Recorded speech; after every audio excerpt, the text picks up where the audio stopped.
الشيطان الرجيم. بسم الله الرحمن الرحيم.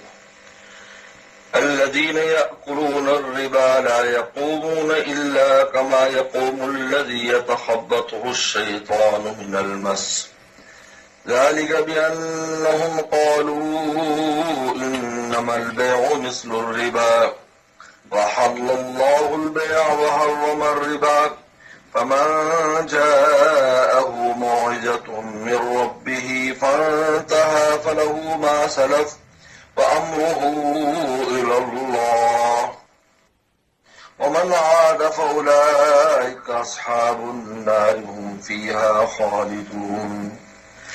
يمحق الله الربا ويربي الصدقات والله لا يحب كل كفار أثيم.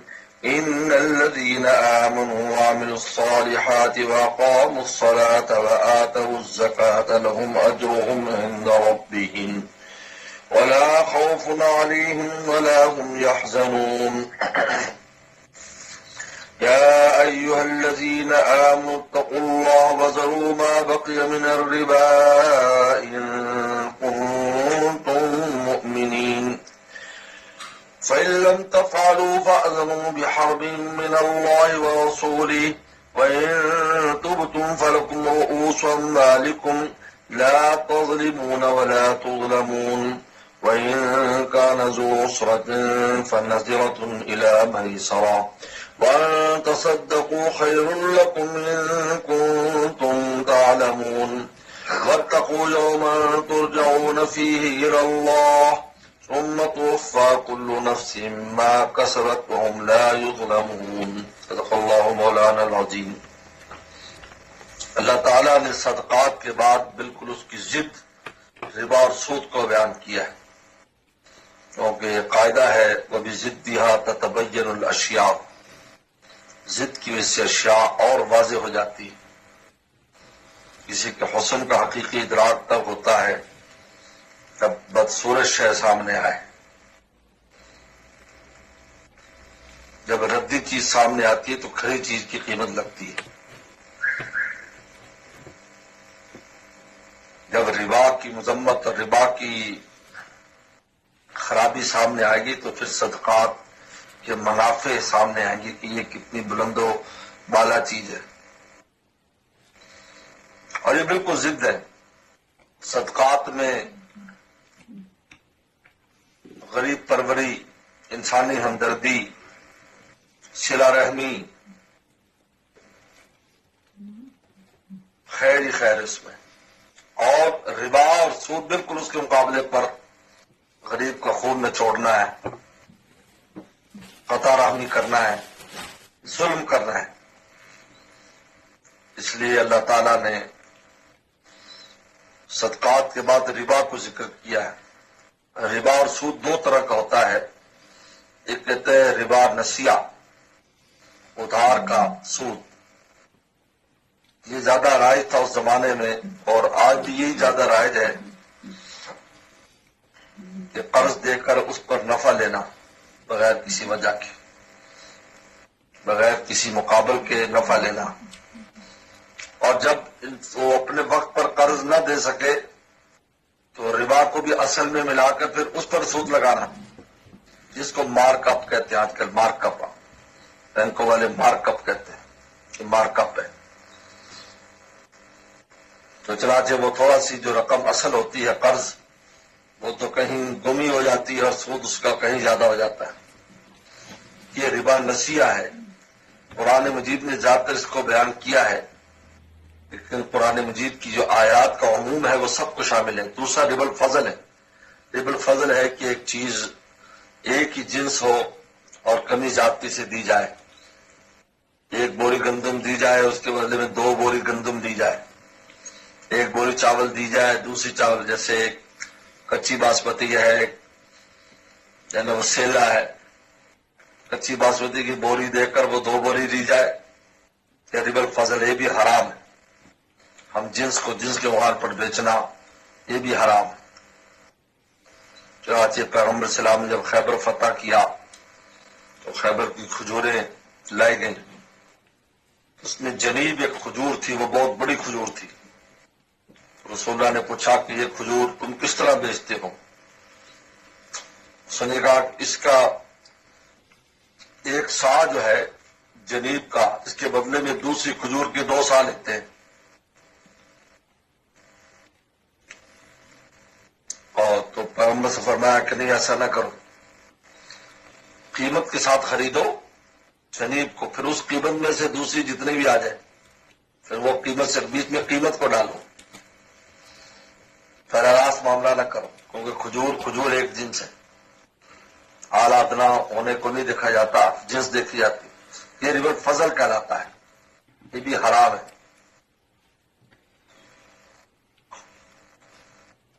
اب اللہ تعالیٰ سب سے پہلے سود لینے والوں کی حالت کو بیان کر رہے ہیں کہ جب یہ قبر میں ہوں گے، قبر میں اور حشر میں ان کا کیا حال ہوگا، یہ ایسے مدہوش ہوں گے جس طرح کسی کو جنات چپٹ گئے ہوں، اس کو جن چپٹ جاتا ہے کسی کو، تو اس کی جو حالت ہوتی ہے مدہوشی کی اور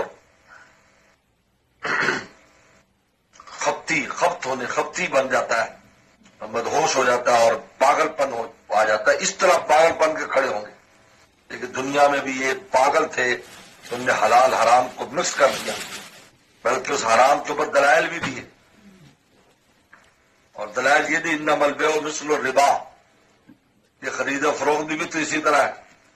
ایک آدمی لاہور سے چیز لاتا ہے، کسی جگہ سے لاتا ہے چیز 10 روپے کی، یہاں 15 کی بیچتا ہے، وہ بھی تو نفع لے رہا ہے، 10 کی لے کر 15 کی بیچتا تو 5 روپے نفع لے رہا ہے، یا کسی کو 10 روپے قرض دے رہے ہیں اس کو واپسی پر کے 15 روپے، تو یہ بھی اسی طرح ہے، انما البیع مثل الربا، کہ دونوں ایک ہی چیز ہے۔ حالانکہ کہنا یوں چاہیے تھا انما الربا مثل البیع، سود بے کی طرح ہے، لیکن کہا کہ نہیں بے سود کی طرح ہے، یعنی سود تو جائز ہی ہے اور بے بھی اسی طرح جائز ہے جیسے سود جائز ہے۔ یعنی تصویر ہے وہ کیسی دی، یہ خبط ہے، یہ دماغ کی خبط ہے، خبتی اور پاگل پن نہیں، حلت اور حرمت کو ملا دینا، یہی حق و باطل کو ملا دینا، یہی تلبیس ابلیس ہوتا ہے کہ اس میں نفع اس میں نفع ہے۔ حالانکہ اول تو پہلا فرق قرآن مجید نے یہ کیا، کہا احل اللہ البیع وحرم الربا، اللہ نے دلیل دی کہ ہم نے حلال کیا ہے، ہم نے ایک کو حرام کیا، بس جب ہم نے حلال حرام کر دیا تب کیسے برابر قرار دیتے ہو، ہمارا حکم کافی ہے۔ پہلی بات تو یہ، دوسری بات یہ ہے کہ دونوں میں زمین آسمان کا فرق ہے۔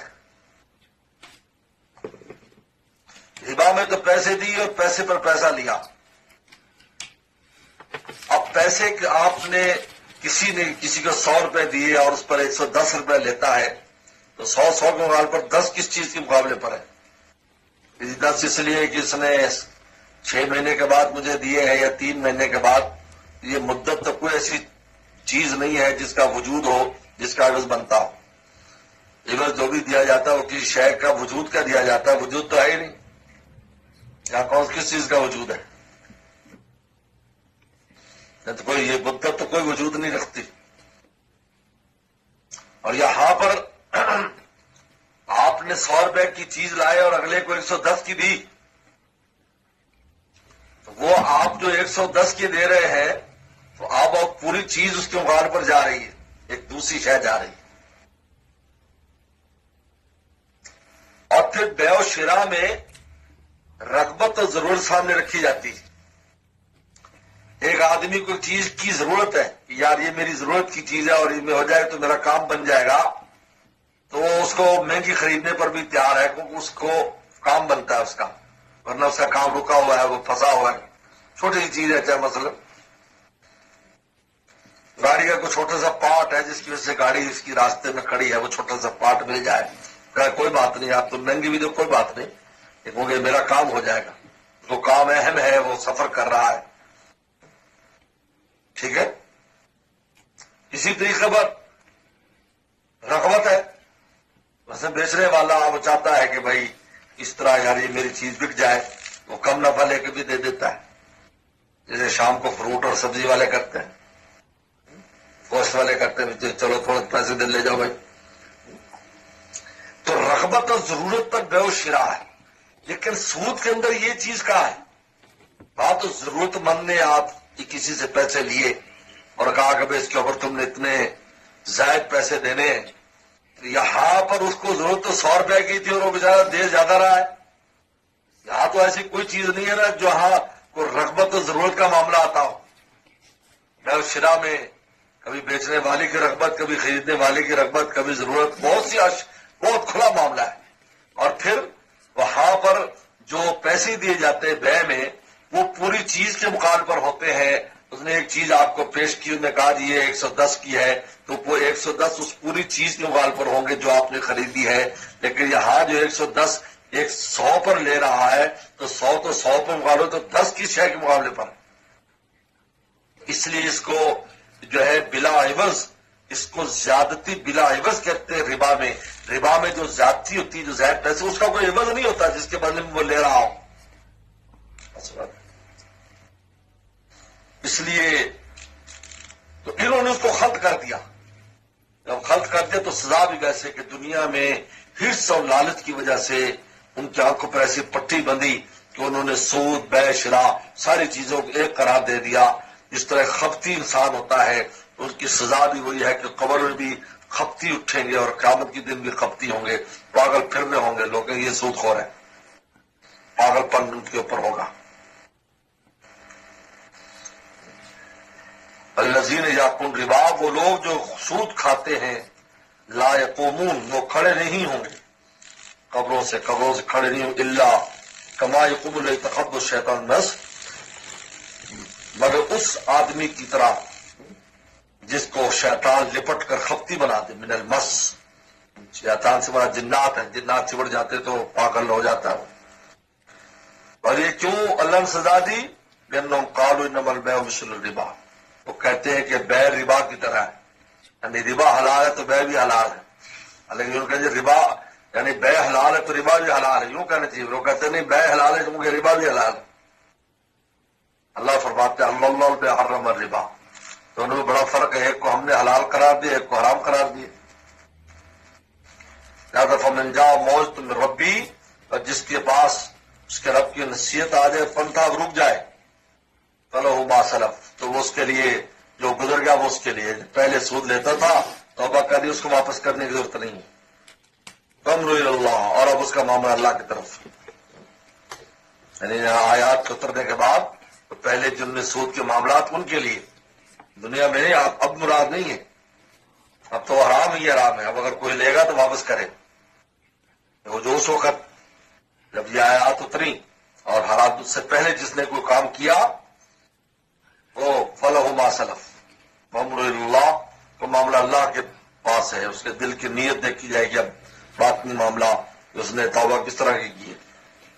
ومن عاد، اور دوبارہ کرے گا، اولئک اصحاب النار، دوست کی ہیں، ہم فیہا خالدون، ہمیشہ اس میں رہیں گے۔ اچھا ہم فیہا خالدون تو کفار کے لیے، لیکن یہاں پر سود خوروں کو کہا، اس میں مسلمان بھی دیتا ہے، کہا کہ اس لیے کہ اگر وہ اس کو حلال سمجھتے ہیں تو ہم فیہا خالدون بھی ہمیشہ دوزخ میں رہیں گے۔ وہ دلائل جو حلال کے دے رہے ہیں کہ بے کی طرح، جیسے آج نئی روشنی کے لوگ یہ کہتے ہیں ترقی سود سے کیسے ترقی؟ یورپ کی ترقی کی مثال دیتے، یورپ کی ترقی محنت سے، علامہ اقبال نے خود لکھا کہ انہوں نے صنعت پر محنت کی، یہی وجہ ہے کہ اب مارکیٹوں میں ہر چیز انہوں نے پہنچائی بنا کر، ترقی اس پر ہے، سود لینے کی وجہ سے تھوڑی ہے، ننگا پھرنے کی وجہ سے تھوڑی ہے کہ وہ ننگے رہتے اس لیے ترقی کر رہے ہیں تو ہم بھی ننگا رہنا شروع کر دیں۔ کام کرو، یہ ہے جانبداری سے کام کرو، وہ ہم سے نہیں ہوتا، کام چھوڑ ہے۔ اللہ فرماتے یمحق اللہ الربا، اللہ تعالیٰ ربا کو جڑ سے مٹا دیتے ہیں، ربا سود کو۔ چنانچہ یہی تجربہ ہے جن لوگوں نے سود لیے تباہ و برباد ہو گئے۔ یمحق اللہ الربا، محق کر دیتے، مٹا دیتے، دنیاوی طور پر بھی۔ اور عبداللہ عباس نے تو بڑی پیاری بات لکھی، کہا کہ ربا کے ذریعے کوئی نیکی قبول نہیں ہے، جب نیکی قبول نہیں ہے تو محق ہو گیا، اس سے کوئی صدقہ کرے گا، خیرات کرے گا، یہ کرے گا، وہ کرے گا، مسجد بنائے گا، حج کرے گا، عمرے کرے گا، میں کچھ نہیں، ایک روپے ایک بھی جو ہے اس کو پرسنٹ ثواب ملنے والا اس پر نہیں ہے. یمحق الربا، اور بالکل محق ہے اس طرح کی شے کو جڑ سے مٹا دیا جائے. اور ظاہری طور پر بھی ہوتا ہے دنیا میں، سود خور جو ہوتے ہیں وہ سب تباہ و برباد ہو جاتے ہیں، آخر انجام ان کا یہی ہوتا ہے. غیر بھی صدقات، اور صدقات کو اللہ بڑھاتا ہے. صدقات سے مال بڑھتا ہے، بظاہر کرتا ہے. سود میں بظاہر بڑھتا ہے، حقیقت میں کرتا ہے. اور صدقات میں بظاہر کرتا ہے، حقیقت میں بڑھتا ہے، برکت ہو جاتی مال میں. اور عبداللہ عباس کی تفسیر لیں، یربی صدقات، کہ جو اللہ کے راستے میں جو کو دیتا ہے مال حلال سے بڑھتا رہتا ہے. جیسے کہ بخاری شریف کی حدیث ہے کہ اللہ تعالیٰ اگر ایک کھجور بھی دیتا ہے اللہ اس کو دائیں ہاتھ میں لے کر پالتے ہیں، جس طرح تم میں کوئی اونٹ کے یا گھوڑے کے بچے کو پالتا ہے، جب وہ پہاڑ جتنی ہو جاتی ہے اس کو نام اعمال میں درج کرتے. یربی صدقات، بڑی اچھی تفسیر عبداللہ ابن عباس کی سن، جو ظاہری بھی ہے اور باطنی بھی ہے. یربی صدقات. اللہ لا یحب کل کفار نسیم، اللہ پسند نہیں کرتا ہر منکر گناہگار کو، کفار ناشکرا. یہ سود خور ناشکرا ہے. چاہیے تھا اللہ نے مال دیا تو غریبوں پہ خرچ کرتا، تاکہ ان کا خون کھینچنے کے لیے لایا. اس مال کو دیتا ہے تاکہ خون کھینچے. عجیب. اللہ معاف فرمائے، جو سود بیاج والے لوگ ہوتے ہیں ایسے ظالم، یہ سخت دل. ان الذین آمنوا وعملوا الصالحات، بے شک وہ لوگ، اللہ نے قاعدہ بیان کیا، وہ لوگ جو ایمان اور اعمال صالحہ کو اقاموا الصلاۃ، نماز قائم کی، بات و زکاتیں دی، لهم اجر عند ربهم، ان کے لیے اجر ان کے رب کی بات، ولا خوف علیہم ولا هم يحزنون، نہ ان پر کوئی خوف ہوگا نہ کوئی غم ہوگا. قانون بنا دیا، یہ صحیح کام کرو تم. یا ایھا الذین آمنوا اتقوا اللہ، اے ایمان والو تقوی اختیار کرو. وذروا ما بقی من الربا، چھوڑ دو جو باقی ربا ہے، ان کنتم مؤمنین، اگر تم مومن ہو. اس کو کہا جا رہا ہے کہ جو ہو گیا بس اب ختم، اب اصل مال واپس لو. تو علم تفل، اگر تم ایسا نہیں کرو گے، فاذنوا بحرب من اللہ ورسولہ، تو تیار ہو جاؤ، سن لو، جنگ کے لیے تیار ہو جاؤ اللہ رسول کے ساتھ. سخت اس کی سزا ہے. اللہ رسول نے اپنے ساتھ جنگ قرار دے دی. یہ جنگ ہے کیونکہ سودی نظام کھوکھلا کر دیتا ہے معاشرے کو، کہ ایک بہت جو مالدار طبقہ ہے بغیر کسی محنت کے پیسے کماتا ہے، اور مزدور کما کما کے فنا ہو جاتا ہے. جو دیتا رہتا ہے وہ فنا ہو جاتا ہے. چنانچہ بینکوں سے سود لینے والے کسانوں کا، کاروباری لوگوں کا حال دیکھ لیں، بیچارے تباہ و برباد ہو جاتے ہیں. بینک امیر ہوتے رہتے ہیں، انہیں نہیں غرض ہے کیسے کما رہا ہے کیسے نہیں کما رہا ہے، تو پورا نظام خراب ہو جاتا ہے. جبکہ قرآن نے کہا کہ پیسہ جو ہے وہ چلتا رہنا چاہیے. اور کیسے پیسے ایک طرف جمع ہوتا رہتا ہے سارا، تو وہ تو محنت تو کرتے نہیں مارکیٹ میں، وہ تو آتے نہیں، تو سود دیا فارغ ہو گئے، انہوں نے تو لے لیا اپنا. اب کمانے والا جو ہے وہ بیچارہ وہ اپنے بال بچوں کے لیے کمائے یا بینک کے لیے کمائے، اور سود اور بیاج والے کے لیے کمائے. اللہ رسول سے جنگ کے لیے تیار ہو جاؤ. فاضل، یہ دو ہی چیزوں پر جنگ کا فرمایا. ایک اللہ نے یہ قرآن میں اور ایک حدیث میں، من عاد لی ولی فقد آذنت بالحرب، میرے ولی سے دشمنی مول لے گا، جنگ کے لیے تیار ہو جائے.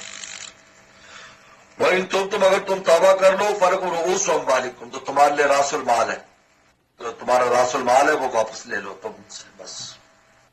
لا تظلمون، نہ تم ظلم کرو، ولا تم، نہ تم پر ظلم ہو. یہ نہیں کہا وہ پی جائے پیسے تمہارے، یہ اصل پیسے تمہارے واپس کرے، اور نہ تم ان پر ظلم کرو کہ تم اس سے زائد لو. اب اللہ تعالیٰ فرماتے ہیں کہ سود تو بہت دور کی بات ہے. غریب جو انسان کسی کو قرض دیتا ہے تو اس قرض میں اگر وہ تنگ دست ہے تو اس کو مہلت دینی چاہیے، بلکہ معاف کر دینا چاہیے قرض. جہاں سود کھینچا جا رہا ہے وہ اصل قرضہ ویسے ہی رہ جاتا ہے. اتنوں نے ٹریکٹر کے لیے قرضہ لیا تو ٹریکٹر کی قیمت سے زیادہ سود دے دے اور ٹریکٹر کا قرضہ نہیں اترا. یہ عجیب بات ہے. یہاں سے بہت گاؤں دیہات کے دوستوں نے بتایا. وَإِن كَانَ ذُو عُسْرَةٍ، اگر وہ تنگ دست ہے، فَنَظِرَةٌ إِلَىٰ مَيْسَرَةٍ، تو اس کو نظرۃ مہلت دو، الی میسرہ، آسودگی تک مہلت دے دو، تب اس میں آ جائیں پیسے دے دے. لیکن اگر وہ لیٹ کرے گا تو حدیث میں آتا ہے مطل الغنی ظلم، جو آدمی قرض دے سکتا ہے پھر نہیں دیتا، اس کی ٹال مٹول میں وہ ظالموں میں شمار ہوتا ہے. ہر روزانہ ظالم لکھا جاتا ہے، اور ظالم اور ظلم ظلمات یوم القیامہ، اور جو ظالم ہوگا قیامت کے دن بہت بڑی اندھیریوں میں ہوگا. وہ